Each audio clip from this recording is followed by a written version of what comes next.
এই যে আপনি কি করছেন? ভাটা লেগেছে তো, আপনি কোথায় যাচ্ছেন? আপনি দুর্ঘটনা ঘটবে তো, প্লিজ আপনি উঠে আসুন। আরে অসভ্য, বদমাশি করার জায়গা পান না। প্রথম দিন দেখে আপনাকে আমার একটা ইরিটেটিং ক্যারেক্টার মনে হয়েছিল। আপনাকে আমি পুলিশে দেব। লম্পট কথা কাজ।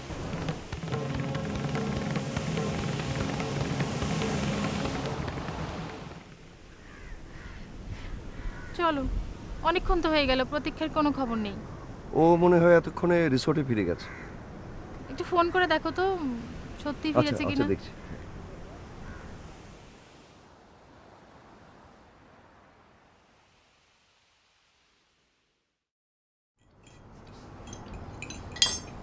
বিশ্বাস করো, ভাইয়া প্রথম থেকেই লোকটাকে আমার একদম ভালো লাগেনি। তাই বলে যে এতটা অসভ্য সেটা তো আমি ভাবতেই পারিনি। প্রতীক্ষা, আমার কাছে ব্যাপারটা কেমন যেন খটকা লাগছে। দেখেছো ভাবি, আমি জানতাম এত বড় ঘটনাও ভাইয়া খুব সহজভাবে নেবে। আহা, আমার মনে হয় তুমি বেখেয়ালে পানিতে বেশি দূর নেমে গিয়েছিলে। ভদ্রলোক তোমাকে উদ্ধার করার জন্য পানি থেকে উঠে এনেছে। অসম্ভব, লোকটার অ্যাটিটিউড মোটেও সেরকম ছিল না।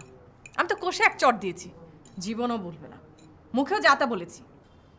সবচেয়ে আশ্চর্যের বিষয় কি জানো, লোকটা আমাকে শুধু গুড বাই বলে হন হন করে হেঁটে চলে গেল। তাই নাকি?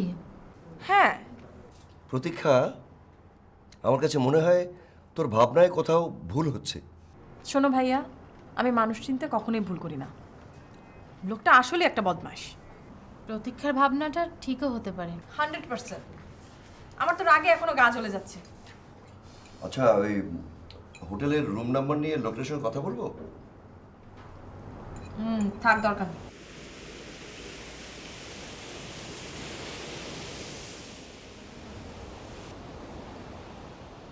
দোস্ত, তোর জবাব নেই। একটা ঘোরের মধ্যে ফেলেছিস মেয়েটিকে। তোর জীবনে এবার দক্ষিণা বাতাস বইবে বলে মনে হচ্ছে।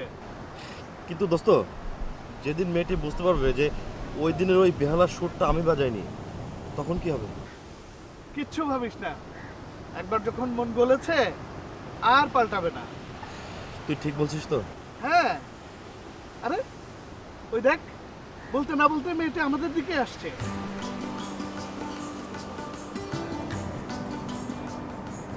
কই? ওই তো দেখতে পাচ্ছিস না, আসছে। কানা কোথাকার,